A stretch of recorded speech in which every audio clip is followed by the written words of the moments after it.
Bagaimana kabarnya hari ini?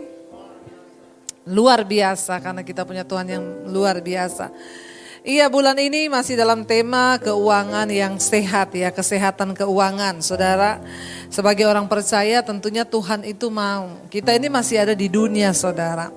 Karena itu keuangan kita tuh harus sehat. Tentunya banyak hal ya, bagaimana keuangan kita sehat itu bukan cuma soal bicara ya gajinya berapa atau ininya berapa, tetapi bagaimana kita mengelola keuangan kita itu sangat penting ya, karena Tuhan itu Tuhan yang mau memberkati keuangan kita, saudara.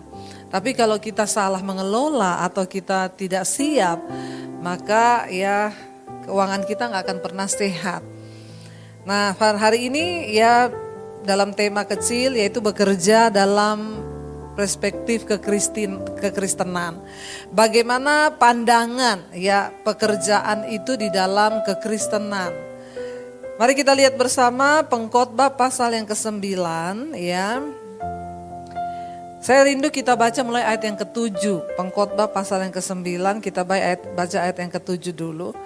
Baca bersama 1, 2, 3. Mari makanlah rotimu dengan sukaria dan minumlah anggurmu dengan hati yang senang. Karena Allah sudah lama berkenan atas perbuatanmu. Ayat 8. Biarlah selalu putih pakaianmu dan jangan tidak ada minyak di atas kepalamu. Ayat 9. Nikmatilah hidup dengan istri yang kau kasihi seumur hidupmu yang sia-sia, yang dikaruniakan Tuhan kepadamu di bawah matahari. Karena itulah bahagianmu dalam hidup dan dalam usaha yang engkau lakukan dengan jerih payah di bawah matahari. Ayat 10. Segala sesuatu yang dijumpai tanganmu untuk dikerjakan, kerjakanlah itu sekuat tenaga. Karena tidak ada pekerjaan, pertimbangan, pengetahuan, dan hikmat dalam dunia orang mati. Kemana engkau akan pergi? Ayat selanjutnya 11, 1, 2, 3.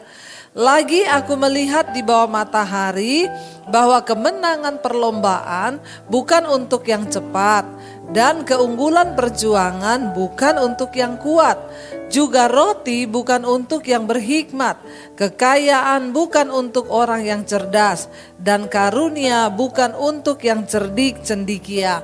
Karena waktu dan nasib dialami mereka semua. Sampai di situ. Saudara, ayat ini berkata apa sih, bagaimana sih kita memandang pekerjaan kita ini dari cara pandangnya Tuhan. Untuk apa kita bekerja itu penting, saudara.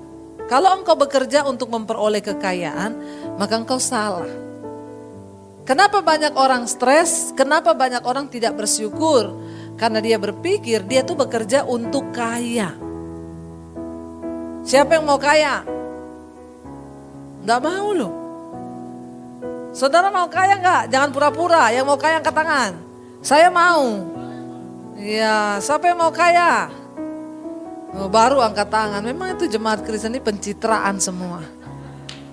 Ya, ditanya siapa yang mau kaya, nggak ada yang mau ya. Giliran ya kita mau, saya mau kaya, semua mau kaya juga. Saudara, kita bekerja bukan untuk kaya. Itu dulu. Tapi kita bisa nggak menjadi kaya? Bisa. Tuhan membuat kita kaya bisa? Sangat bisa. Tuhan ingin kita kaya? Iya. Kalau kita kaya, kita mendapatkan berkat, kita bisa berbagi. Banyak hal yang bisa kita lakukan untuk kepentingan Tuhan. Itu yang nomor 1. Bulan ini saya mulai membangun sekolah misi di Bandungan, Jawa Tengah. Tepuk tangan buat Tuhan. Ya, buat Tuhan. Kenapa? Karena Tuhan memberkati saya. Dengan keuangan yang Tuhan beri, kami tahu ada tujuannya. Bukan hanya untuk memperkaya diri dan menikmati semuanya bagi kemauan kita. Kalau ditanya, itu uang buat bangun sekolah misi miliaran? Iya. Kalau saya pakai beli mobil mewah bisa nggak? Bisa, saudara. Tapi saya tahu Tuhan memberkati kita dengan sebuah tujuan. Kaya bukan dosa. yang menjadi dosa kalau tujuan kita itu kaya, lalu kita menghalalkan segala cara, lalu kita bisa terjerumus karena kekayaan itu. Nah, itu yang jadi dosa. Halalkan segala cara untuk dapat kekayaan, kita nipu orang, kita rugikan orang, ya fitnah orang, kita bunuh orang demi kekayaan. Nah, itu bahaya. Bagaimana perspektif dari kekristenan tentang bekerja di dalam orang Kristen, dalam iman Kristen? Yang pertama, tujuan kita bekerja supaya hidup ini cukup. Katakan amin. Makanya ayat ini berkata, Pengkhotbah 9 ayat 7 tadi dikatakan, mari makanlah rotimu dengan sukaria.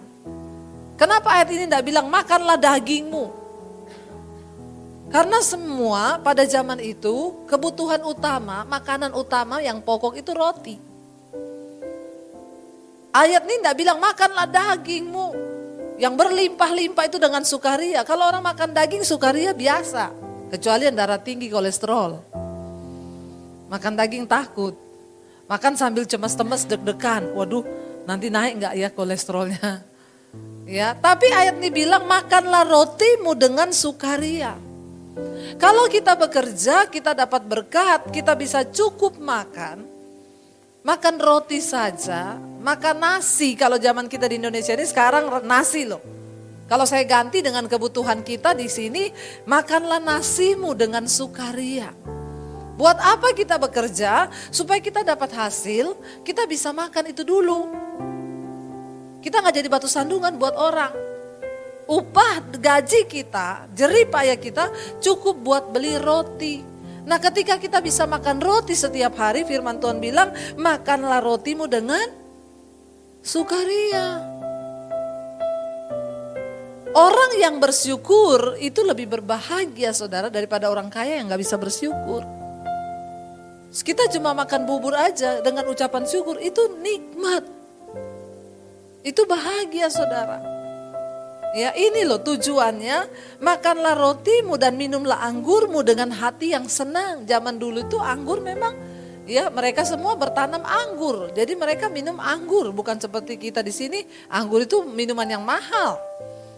Ya, tapi kalau untuk ya, ini ayat ditulis dengan kondisi ya kekristenan zaman dulu, memang mereka makan roti dan minum anggur.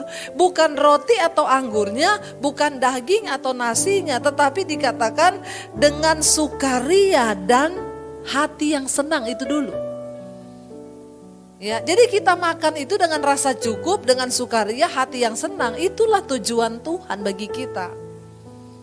Bekerja, makanya Alkitab bilang asal ada makanan dan pakaian itu cukup. Itu cukup. Kita bisa bersyukur. Tapi kalau orang yang dia inginkan kaya, dia bandingkan dengan orang lain, gak akan pernah ada rasa syukur. Hidupmu dalam keterpurukan, engkau bersungut-sungut, walaupun engkau makan daging dengan sungut-sungut, tidak akan mendatangkan berkat di atas hidupmu. Ingat, tujuan kita bekerja supaya kita cukup buat makan. Dikatakan di sana, karena Allah sudah lama berkenan akan perbuatanmu. Apa yang engkau kerjakan dengan hati yang tulus, dengan hidup yang kudus, dengan tangan yang bersih, Tuhan itu berkenan. Yang terpenting dalam pekerjaan kita adalah perkenanan Tuhan. Bekerja dalam perkenanan Tuhan, saudara. Pelayanan, melayani dalam perkenanan Tuhan. Apapun yang kita lakukan harus di dalam perkenanan Tuhan. Karena Allah sudah berkenan akan perbuatanmu. Ya, mau kaya sekaya apapun kalau Tuhan gak berkenan dengan pekerjaan kita, buat apa?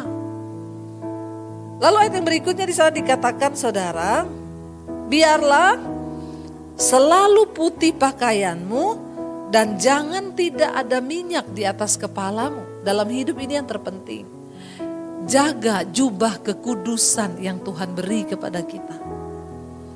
Biarlah selalu putih pakaianmu, kata firman Tuhan. Dan jangan tidak ada minyak di kepalamu. Minyak berbicara tentang pengurapan Tuhan, hadirat Tuhan. Mau pekerjaan apapun, jangan sampai engkau kotori jubah kekudusan yang sudah Tuhan beri. Ya, dimanapun saudara bekerja, Jangan sampai karena pekerjaan kita mengotori jubah putih yang Tuhan beri. Ya, kita mengotori kepala kita, rambut. Ya, kepala itu berbicara tentang pengurapan minyak itu di atas kepala saudara. Ya, jangan sampai. Saya itu beberapa waktu yang lalu ketemu seorang pengusaha di Makassar. Dia punya 14 supermarket, ya. Dia punya hotel di beberapa tempat. Satu yang sangat memberkati, dia bilang, "Bu, saya ini nggak ada utang, Bu. Saya beli semua itu cash. Dulu saya sempat bangkrut, beberapa kali usaha saya bangkrut. Tapi semenjak semua keuangan dipegang istri saya itu punya prinsip, jangan ada utang. Kita usaha jangan utang, kalau bisa jangan utang, ada uang langsung bayar." Dan saya diberkati Tuhan luar biasa. 14 supermarketnya gak ada satupun yang jual rokok. Wow, luar biasa loh. Sampai orang datang, "Pak, kok gak jualan rokok sih?" Enggak. Soalnya pemerintah melarang untuk merokok. Ya, benar enggak? Anjuran pemerintah dilarang merokok. Makanya benar gak usah dijual. Daripada dilarang-larang toh. Orang berpikir dari rokoklah keuntungan. Tapi dia bilang enggak. Saya enggak mau meracuni orang, Bu. Saya enggak mau bikin orang sakit. Dan Tuhan berkati saudara. Memang Bu, kalau untuk cari untung cepat dari rokok itu cepat sekali. Sorry yang punya pabrik rokok yang menyaksikan tayangan ini. Saya sebagai hamba Tuhan harus menyampaikan ini kepada jemaat. Ya, layaknya narkoba. Ya, jangan saudara. Tapi ada orang-orang yang bekerja dia menghalalkan segala cara. Ya, saya bersyukur ada seorang jemaat Mesbah Doa yang WA ke saya, "Bu, saya tinggal di daerah Manado. Jualan saya itu cap tikus, saguer miras itu, ya, sama rokok. Rumah saya ini tiap hari tempat orang minum-minum. Lalu saya menemukan channel khotbah ibu di YouTube. Ibu setiap malam berdoa buat yang terikat dengan rokok, minuman keras. Kami berdoa lepaskan dalam nama Tuhan Yesus. Ibu, saya bertobat. Saya tutup warung miras saya, Bu." Tepuk tangan loh saudara. Ya, memang awal-awalnya berat. Tapi saya mau melakukan kebenaran. Karena saya tahu hidup ini bukan cuma soal mencari uang. Amin saudara. Bagaimana perspektif iman tentang pekerjaan kita itu penting. Buat apa kita dapat uang kalau kita itu melakukan menjerumuskan orang. Ya, di dalam kemabukan, tiap hari orang mabok. Dapat uang sih karena mirasnya laku. Tapi ketika dia bertobat, saudara, Tuhan itu gak pernah kurang cara untuk memberkati kita. Selalu ada cara Tuhan untuk memberkati kita. Tapi seringkali orang takut melakukan ketaatan, melakukan kebenaran saudara. Karena mereka pikir mereka tidak akan dapat berkat. Padahal nanti kita akan lihat. Jaga tetap putih, selalu putih pakaianmu. Dan jangan tidak ada hadirat Tuhan, minyak urapan di atas kepalamu. Bagaimana tetap ada minyak di kepala kita waktu engkau hidup dalam kekudusan, ada hadirat Tuhan atas hidupmu. Itu saja. Nikmatilah ayat yang berikutnya, nikmatilah apa? Hidup dengan, tidak dibilang dengan istri orang, bapak-bapak. Ya, nikmatilah hidup dengan istri yang kau kasihi seumur hidupmu yang sia-sia. Hidup ini sia-sia. Hidup ini adalah singkat sekali. Hidup manusia itu di pandangan, ya kalau kita gak hidup sungguh-sungguh dalam Tuhan, ya ini masanya sia-sia tok, cuma 70 tahun. Nah di masa hidup yang singkat ini yang sia-sia kata firman Tuhan, untuk apa kita isi? Buat apa engkau bekerja? Saya melihat banyak orang bekerja berat, cari uang, capek, banyak dapat sesuatu, tapi tidak bahagia dalam rumah tangga.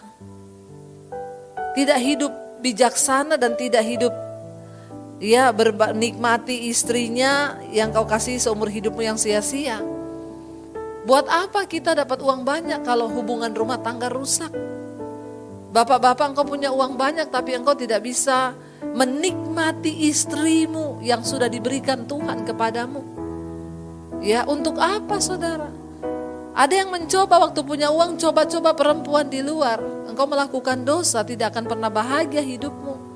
Dikatakan di sini, nikmatilah hidup dengan istri yang kau kasihi seumur hidupmu yang sia-sia, yang dikaruniakan Tuhan kepadamu di bawah matahari. Makanya Alkitab berkata, orang mendapat karunia Tuhan. Istri itu karunia Tuhan. Ya, nikmati hidupmu bersama dengan istrimu. Jangan waktu susah bersama istri, begitu senang dinikmati sama perempuan lain. Apalagi yang namanya pelakor. Memang dia membidik bapak-bapak yang sudah sukses. Bapak-bapak yang udah punya mobil. Bapak-bapak yang punya harta. Jadi kalau ada bapak-bapak yang disenangi cewek-cewek yang masih muda, bercermin, berkacalah kau pak. Jangan terlalu GR, lu pikir dia cinta karena lu ganteng, pret. Dia itu cuma cinta uangmu. Kegeeran kau. Siapa perempuan muda mau cinta kau? Ngaca. Biarin aja saya ngomong kayak begini, biar bertobat. Ya, bapak-bapak terlalu kepedean. Dia pikir dia ganteng, bercermin lagi, aku ini ganteng ya, makanya ada cewek muda suka sama kau. Coba kau tidak punya duit. Sakit-sakitan lagi. Masih ada duit, ya, banyak uang, jadi sugar daddy. Begitu sakit-sakitan kena diabetes lu, daddy sugar, bapak-bapak diabetes. Iya, bertobat. Satu tuh yang bilang amin. Yang lain bapak-bapak suaranya pada kemana? Kata bapak-bapak yang lain, saya belum punya uang bu, makanya belum nakal. Bertobat. Ya, jangan sampai diberkati jadi nakal. Dulu gak punya uang, manis hidupnya. Makanya ada istri yang bilang sama saya mau berdoa bu, Tuhan miskinkan lagi suamiku. Karena dulu waktu miskin dia setia sama saya. Begitu tua sekarang kaya bu, dia lupa sama saya. Ya, jadi saudara, nikmati. Untuk apa engkau bekerja? Tuhan mau engkau menikmati hidupmu dengan istri yang diberikan Tuhan. Karena dikatakan di sana apa? Ya, yang dikaruniakan Tuhan kepadamu di bawah matahari, karena itulah bahagianmu dalam hidup dan dalam usaha yang engkau lakukan dengan jerih payah di bawah matahari. Itu yang Tuhan mau, engkau melakukan pekerjaan, engkau berjerih lelah di bawah matahari, supaya engkau hidup menikmati hidupmu dengan istrimu, bukan dengan istri orang. Amin. Saudara, mari kita menyadari akan arti penting ya kita ini bekerja di dunia ini. Lalu ayat yang berikutnya dikatakan di sana, baca bersama. Bagaimana cara kita ini bekerja? Segala sesuatu yang dijumpai tanganmu untuk dikerjakan, kerjakanlah itu sekuat tenaga. Karena tak ada pekerjaan, pertimbangan, pengetahuan, dan hikmat dalam dunia orang mati. Kemana engkau akan pergi? Apa yang engkau jumpai dengan tanganmu hari ini, kerjakan itu dengan sekuat tenaga. Soal sukses berhasil itu urusan Tuhan. Saya ingat pertama kali saya merintis YouTube. Saudara ya, kami dengan suami jangan iri dengan apa yang saya nikmati hari ini. Banyak orang-orang bicara, sekarang mentang-mentang sudah diberkati, lu gak tahu perjuangannya. Ya, apa yang kami dapatkan dengan tangan kami yang diberikan oleh Tuhan, pekerjaan itu kami serius mengerjakannya. Gak ada yang tahu, awal-awal saya syuting di YouTube itu saudara, ya, pakai meja dapur diangkat, ditutupi pakai kain. Ya, saya pernah syuting mesbah doa pakai meja setrika, nggak ada yang tahu kan? Ini saya buka-bukaan aja nih. Ya, pakai meja setrika, di alas pakai taplak, ditutup, nggak ada yang tahu. Saya duduk di sebaliknya, kan cuma di syuting batasannya ini. Ya, itu banyak sekali perjuangannya. Tapi saya bilang sama suami, apa yang Tuhan sudah berikan, Tuhan buka pintu ini, ayo kita kerjakan dengan sekuat tenaga. Ya, dulu syuting masih pakai HP, cari-cari lighting sinar matahari, karena belum bisa beli lighting. Ini sekarang lightingnya dari samping sini. Kayaknya nih lightingnya salah loh. Makanya nih kalau di syuting dari yang terangnya di sini muka saya gelap. Jadi silaunya ini cuma di samping kanan kiri nih. Siapa yang taruh lightingnya ini? Ya, ini salah loh, peletakan lightingnya itu harusnya di depan menghadapnya ke sini. Kalau kayak gini nih kan jadi saya saudara-saudara. Lightingnya di sini nih, kameranya di situ. Nih ya. Kerjakan dengan segenap hati apa yang kita dapatkan, apa yang kita dipercayakan Tuhan. Ya kita harus mengerjakan itu dengan segenap hati. Ada orang-orang yang berbicara sinis melihat kami diberkati dari YouTube ini. Lu gak tahu perjuangannya. Saya ini setiap hari syuting 2 kali saudara. Capek pun sakit pun. Saya berusaha untuk terlihat sehat karena ini panggilan dan ini kepercayaan yang sudah Tuhan berikan. Udah kayak gitu masih ada jemaat yang ngomong, "Bu, itu YouTube-nya kok ada iklan ya?" Saya bilang, "Kau sudah tidak kolekte kan?" Saya kan tidak tarik kolekte dari saudara di YouTube. Kecuali saya bilang, "Ya, sekarang kantong persembahan diedarkan." Proteslah kau. Saya bilang cuma iklan, kalau lu gak mau di skip aja. Kalau gak mau lagi ikut live streaming. Siaran saya selalu ada live streaming supaya saudara gak nonton iklan. Saya gak bisa loh Bu, kalau nonton live streaming itu waktunya sama saya gak cocok. Ini orang Kristen model begini datang ke sama saya baptis 20 menit. Ya sudah maunya gratis. Bu, kalau gak mau yang ada iklan premium dong kayak orang susah. Bener gak saudara? Tapi ya begitu. Lah ini pekerjaan kami, ini pelayanan yang sudah Tuhan berikan. Ini Alkitab bilang, apa yang dijumpai tanganmu untuk dikerjakan, kerjakan itu dengan sekuat tenaga. Soal berhasil, sukses, itu bagian Tuhan. Yang penting kita nih mau kerja dulu. Jangan lu gak mau kerja tapi berharap diberkati, mimpi kali ye. Jatuh dari mana? Dari langit. Tuhan itu harus ada dasar untuk memberkati kita. Makanya 2019 awal saya dapat suara Tuhan, tahun depan aku akan memberkati engkau dengan berkat bangsa-bangsa. Tapi siapkan wadah. Saya nggak tahu waktu itu YouTube saudara. Tuhan itu membutuhkan wadah untuk memberkati kita. Nah wadahnya apa? Apa yang engkau jumpai dengan tanganmu, kerjakan itu dengan sekuat tenaga. Loh saya kena COVID loh sama suami Delta loh. Mesbah doa gak pernah bolong tiap malam. Sampai suami saya lagi nyetel live streaming, muntah di depan laptop itu, laptop basah semua. Saya sampai bilang, "Say, udahlah Say, kita ini juga lagi sakit." Dia bilang, "Gak Say, selama masih ada nafas berhembus. Kita ini ditungguin puluhan ribu orang loh mesbah doa. Kita akan kecewakan mereka. Kita harus tetap melayani." Bayangkan saudara, itu dengan sekuat tenaga sampai titik darah penghabisan. Ya, saya sudah mau menyerah, suami saya bilang, "Enggak, kita tetap syuting." Benar saja dia muntah di depan laptop itu basah semuanya. Tapi kami mau melakukan dengan segenap tenaga. Ayo kita beri yang terbaik bagi Tuhan hari-hari ini. Jangan setengah-setengah. Ibu-ibu, engkau bisa coba belajar jualan. Sekarang itu di YouTube semua ada resep. Ya, apa yang mungkin engkau pikir saya nganggur Bu, lakukan sesuatu dari hal-hal kecil. Nggak usah berpikir besar dulu. Bayangkan itu Opa Kentucky, dia sukses usia 60.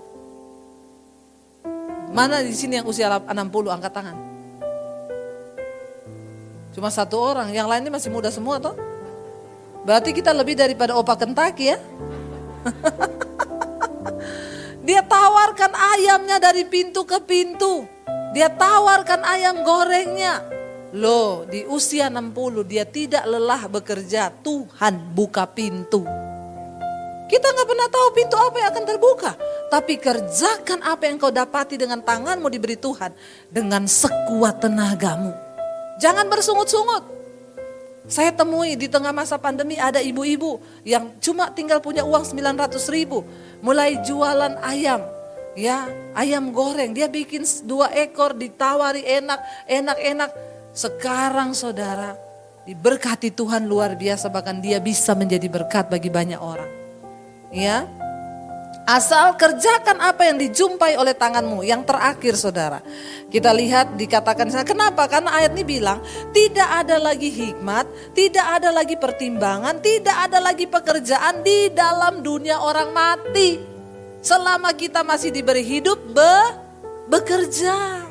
Karena kalau sudah mati tidak bisa bekerja. Kalau mati mau kerja bagaimana? Maka bangkitlah semua orang dari kubur. Mau datang jualan tidak bisa, sudah mati. Jadi selagi hidup ayo bekerja, karena kalau udah mati nggak bisa kerja. Ayat yang terakhir berkata di sana saudara, lagi dia bilang di sana apa? Aku melihat di bawah matahari kemenangan perlombaan bukan untuk yang cepat. Keunggulan perjuangan bukan untuk yang kuat, juga roti bukan untuk yang berhikmat, kekayaan bukan untuk yang cerdas, dan karunia bukan untuk yang cerdik cendikia, karena waktu dan nasib dialami mereka semua. Artinya apa saudara? Kalau yang akan diberkati, yang menjadi kaya dan sukses adalah orang pintar, maka sudah pasti orang terkaya di dunia ini adalah dosen dan guru. Iya apa iya? Kalau yang akan sukses dan menjadi kaya raya adalah siapa? Coba saudara sebut. Kalau kita pilih orang yang punya jabatan, maka pasti yang tercatat sebagai orang terkaya di dunia itu semua presiden. Karena jabatan paling tinggi di sebuah negara apa? Presiden. Benar nggak saudara? Ya, tetapi masalahnya, apakah berkat itu hanya kita bisa ukur dari uang? Dan apakah kita bisa mencapai semua yang kita mau sesuai dengan standar kita? Kalau kita baca ayat ini dikatakan, saudara, perlombaan, kemenangan perlombaan itu bukan untuk yang cepat. Seringkali yang cepat nggak menang. Demikian keunggulan perjuangan bukan untuk yang kuat. Orang kuat pun kalau berjuang, tiba-tiba dia cedera atau menjadi lemah, dia bisa kalah di tengah jalan. Pelari yang tercepat, kalau dia cedera otot di tengah jalan, dia bisa berhenti. Dan tidak bisa berlari lagi dan dia akan kalah. Juga roti bukan untuk yang berhikmat, kekayaan bukan untuk orang cerdas. Kalau orang cerdas yang akan jadi kaya itu tadi saya bilang, maka yang tercatat sebagai orang terkaya di dunia adalah dosen dan guru. Mereka cerdas-cerdas semua. Tetapi saudara dikatakan di sini ada yang namanya waktu dan nasib. Soal diberkati, suksesnya kapan, itu adalah urusan Tuhan. Kalau kita mau menjalani nasib di dalam perkenanan Tuhan, maka tidak ada yang namanya nasib buruk dan nasib malang. Karena nasib itu kita yang buat. Waktu kita mau tunduk kepada firman, waktu kita mau tunduk kepada kebenaran, maka Tuhanlah yang akan turut bekerja untuk mendatangkan kebaikan di dalam hidup kita saudara. Bagian kita hanyalah percaya. Taat kepada firman Tuhan. Jangan hidup neko-neko, jangan nyolong, jangan maling. Saya punya prinsip hidup begini, kalau engkau tidak mampu menjadi berkat, maka setidaknya jangan jadi batu sandungan. Kalau engkau tidak bisa berbuat baik bagi orang lain, maka setidaknya janganlah berbuat jahat kepada orang lain. Saudara mengerti maksud saya?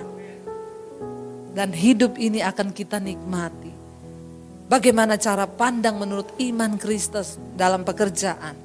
Ingat ini baik-baik. Perlombaan itu bukan soal cepat.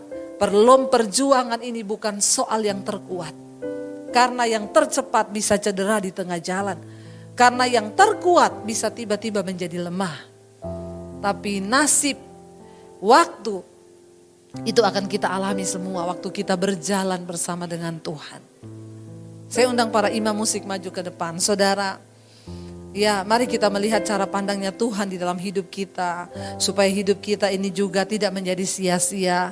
Firman Tuhan berkata umur manusia itu sia-sia. Kita ini hidup seperti rumput dan bunga rumput. Hari ini ada, besok bisa tidak ada. Tapi selama Tuhan beri waktu, mari kita sungguh-sungguh hidup dan melakukan yang terbaik di dalam hidup kita. Biar kita mau terus mengenal Tuhan, biar kita mau terus mengenal jalan-jalannya di hidup kita. Biar kita mau terus berkata, Tuhan kami mau taat kepada firman-Mu. Kami mau Tuhan, memandang terus kepada Tuhan. Mari kita berdiri bersama, kita lakukan pujian tadi, memandang wajah-Mu. Kami mau ngikuti kehendak-Mu dalam hidup kami Tuhan.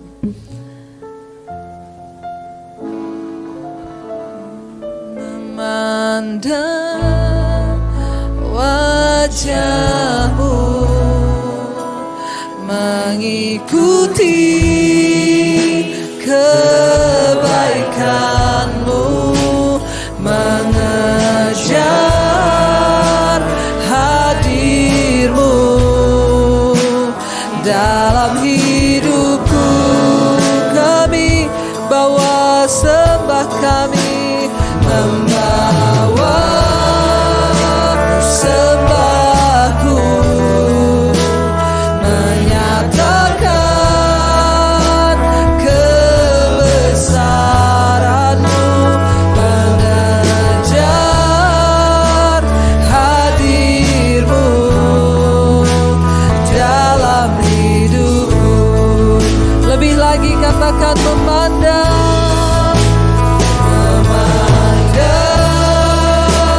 wajah-Mu,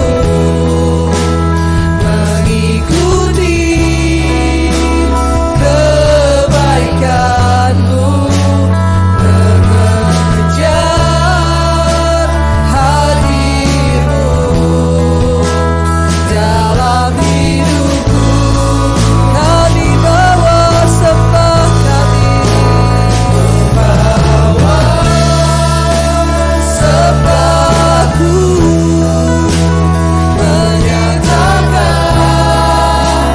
kebesaran-Mu, mengejar hadir-Mu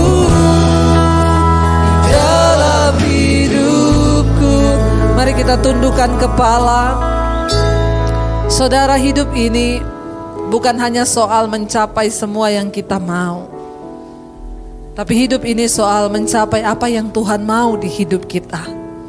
Untuk apa engkau bekerja hari ini saudara? Cukupkanlah apa yang ada kepada kita hari ini kata Tuhan. Asal ada makanan dan pakaian itu cukup. Selanjutnya kerjakanlah semua yang Tuhan percayakan di tanganmu hari ini dengan sekuat tenaga. Maka Tuhan akan memberkatinya. Katakan, Tuhan kami mau lebih lagi hari-hari ini bekerja dengan sekuat tenaga kami. Melakukan semua yang Tuhan percayakan dengan segenap kekuatan kami. Kami mau Tuhan untuk melakukannya. Datang pada Tuhan saudara, biar itu dari hatimu. Engkau berkata kepada Tuhan, ini hidup kami Tuhan. Ini hidup kami Yesus.